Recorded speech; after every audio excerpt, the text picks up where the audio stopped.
Hi guys, welcome back to my channel, and today I have very exciting news. Toy Story Land at Hollywood Studios at, Disney World is finally open. This has been a long time coming and is going to, even though they only added 2 rides, I think this is going to make a huge difference in the overall experience of Hollywood Studios. Now, if you have been watching my videos for a while, you'll know that I've mentioned that in addition to Toy Story Land, Disney is also building a whole Star Wars themed area as well, but that's not going to be open until later next year. So for now, it's Toy Story Land, and it is very exciting.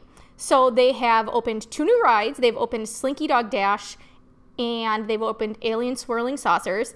In addition, the existing Toy Story Mania is part of that land as well. And before, there was really not a lot of theming to the Toy Story area. I think like in the, what was it called, Pixar Place?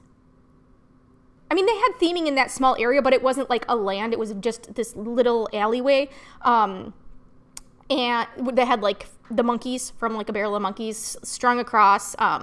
And like just outside the ride was theming. So it wasn't really a land. Now they have this entire land. They've rethemed, or I should say they reconstructed the entrance to Toy Story Mania, so that is different as well. There's going to be all kinds of differences in terms of morning extra magic hours, at least for the next couple of months, to try and alleviate some of the lines, which I will get to in a minute. For, the next month or two at least, they are going to open at 7 a.m. instead of 8 is normally the morning extra magic hours time. So that's super early.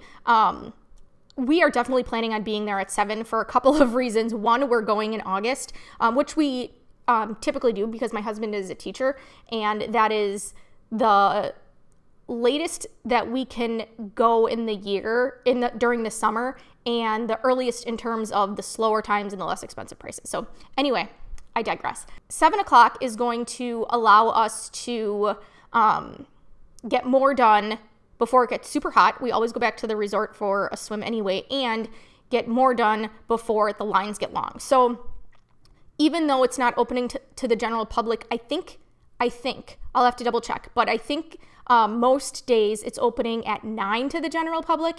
So it's 2 hours of morning extra magic hours.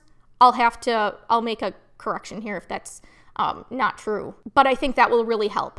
So what did the lines look like yesterday? So we pulled it up on our phones, or on my phone, I should say, through the My Disney Experience app. You can check wait times, and we checked it. It was 9:51 a.m. here. So I live in the Midwest, so it was 10:51 in Florida.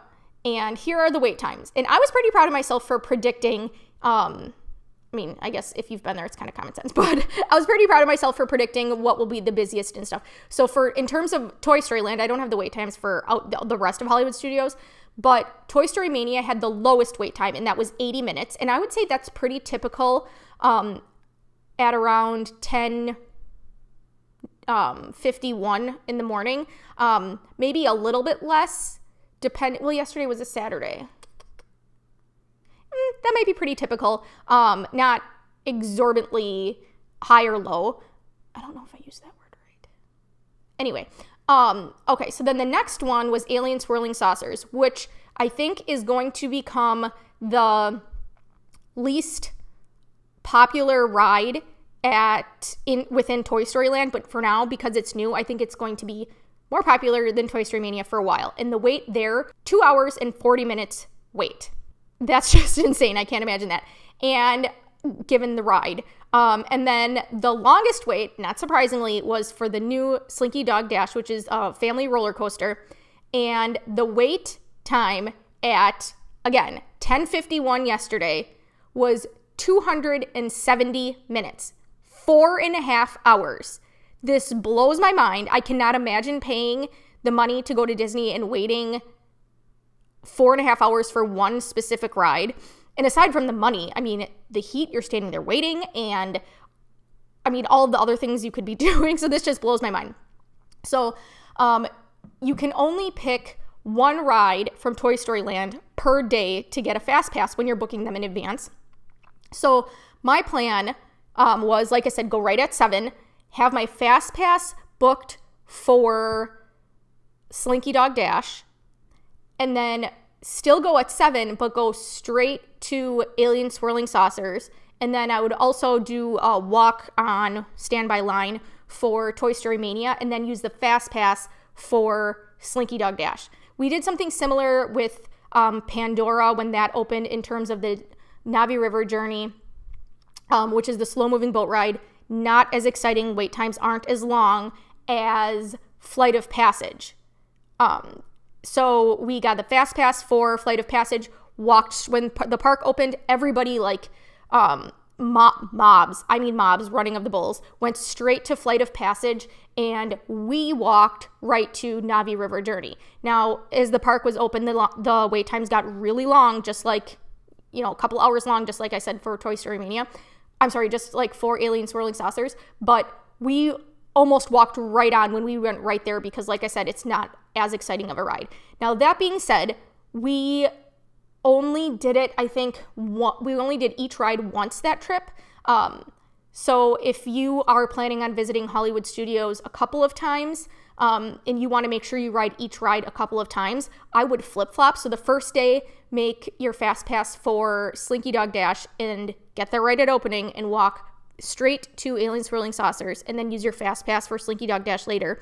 And then the second day, reverse it. So you are going to get your Fast Pass for Alien Swirling Saucers and walk straight to Slinky Dog Dash first. Now, you're not going to get right on because it's going to be a mob and running of the bulls, but I'm expecting at 7 in the morning, because people are going to have to get up at 6 or earlier to get there on time, to get there for the park opening. I'm expecting it to be significantly less busy than when you have morning extra magic hours for a new land at 8. So we'll have our fingers crossed. Like I said, we're going in August. We will definitely report back on how this plan worked for us. I would expect this kind of craziness in terms of wait times for Toy Story Land to continue for months, if not until Star Wars, the new Star Wars themed land opens. So we'll see. I think as long as you have a good plan of attack, you can certainly do it all, but get a good night's sleep, get there early. And yeah, I look forward to trying it out in August and sharing with you. Thanks so much for watching. Bye.